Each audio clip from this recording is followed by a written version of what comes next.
Students, today we can go to the one more problem, that is a problem on assault. And you know, with regard to the what is meant by assault, that means an assault is the unlawful laying of the hands on another, and it is an attempt to do a corporal hurt to another, coupled with the present ability and intention. So, in order to constitute the assault, there should be three essential elements should be present. One is apprehension of harm, second one is intention to use force, and third one is capacity to use force. And apart from assault, with regard to the principles of the personal security and trespass to person, we have to see not only assault, we have to discuss the assault and battery and the false imprisonment. So these three elements will be called as it is against to the trespass to person. That means every person has the right to life and his personal liberty. Sometimes this right is going to be infringed. So this is the brief discussion with regard to the assault, you know. Here, in examination with regard to the law of torts, this problem was invariably it will be given in law examination. This problem will be invariably it will be given. This problem is similar to that of Stephen versus Meyers, and here this problem will be given in the exams. Here the problem seems to be very much simple, and what the students they will do, they don't know the steps how to solve the problem. So they used to write the problem in the general way, and here what is required is that they have to simplify the facts, they have to frame the issue, they have to write the provision of law, they have to analyze it, then you have to write the conclusion. Here certain times these facts are not necessary. If you just go by issue, rule, analysis, conclusion, it's enough. So this that means without facts there are other methods are there, IRAC, ILAC, that means so many other methods are there with regard to the problem solving. So these methods are called as internationally accepted pattern of the method of problem solving. So here with regard to this problem on assault, let us see what is how to solve this one. Here A was a chairman at a parish meeting. B, who was sitting 7 places, was passed. B was annoyed by this, said that he would rather pull A out of the chair. Then he be ejected and moved towards the A with the clenched fist, but he was stopped by the church warden sitting next. Whether B has committed any wrong, decide. So this is the problem we can see in this the problem. Here what has been given here,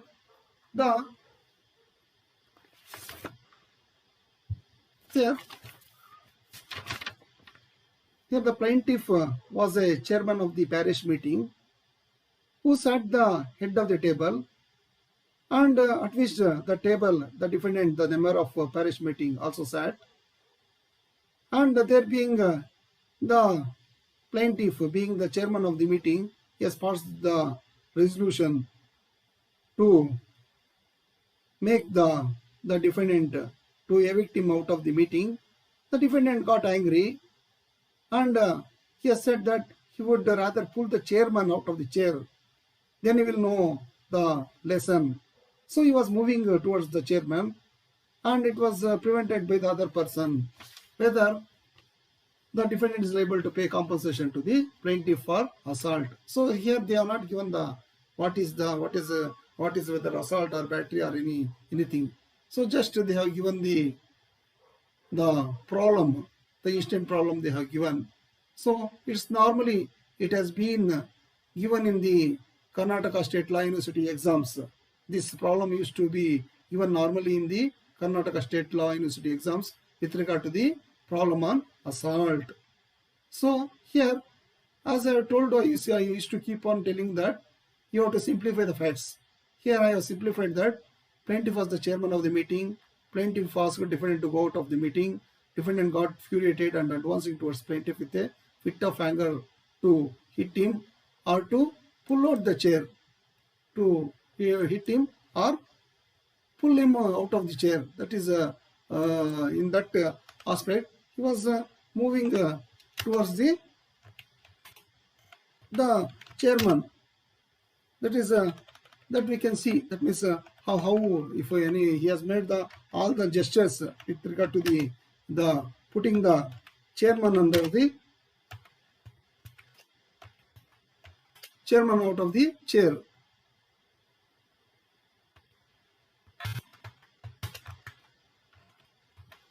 So, being come acrossing the danger, the other members present at the meeting, they prevented the defendant from hitting the plaintiff or from removing the chair. So these are all the facts of the instant problem. So we have simplified the facts and then we have to go for the issue. That is what is the issue between the plaintiff and the defendant. Here the exact issue between the defendant and the plaintiff, whether this will become the tortious act of assault, whether this will fall under the tort of assault, and whether the defendant could be held liable for the assault. So that is the issue. That means as I keep on telling in all my this problem solving videos, that means the importance of the issue, how far the issue is important with regard to the while you are practicing as an advocate and while arguing in the moot courts or mock courts. And I used to tell you with regard to the importance of this issue. So when the courts when they frame the issues only, they couldn't be able to forward with regard to the trial or with regard to the particular evidence. So here what we can see here with regard to the issue, this will be under the civil cases, and here the issue has been framed in this way, and we have to look into the provision of law.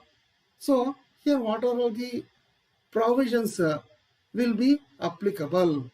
Here the provisions are applicable here is the essentials of the assault got attracted in this problem. So which are all the essentials of the assault? That is first one is intention to use force, apprehending the plaintiff from being causing imminent danger, and capacity to use force. So these are all the three things we can see in this problem. So the facts of this instant case law, the facts of this instant problem, the facts of instant problem, we can see in the case law of we can see in the case law of the facts of instant problem is similar to that of case law of Stephen versus Mayers. That means here this is similar to that of the case law of Stephen versus Mayers. That's already I was telling you with regard to this case law, and here, and I was telling you that means here in your exams with regard to the problem solving, they used to give already decided cases. That means normally the case laws whichever all the problems will be given in the, especially with regard to law of torts, that is with regard to the decided case laws. Here which is the rule of law, which is the provision of law is applicable here, is that here the essentials of the assault will be attracted here.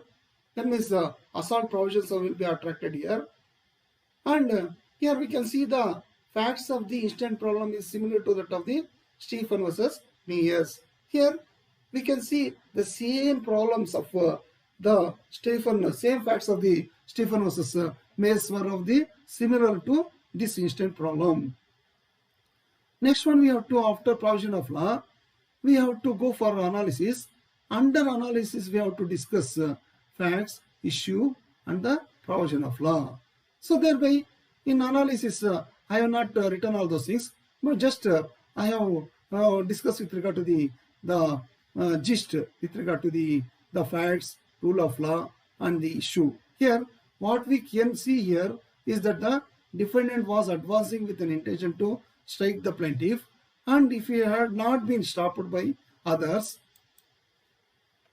he would have been definitely successful in fulfilling his intention. Fulfilling his intention. So this is the thing we can see in the present the problem.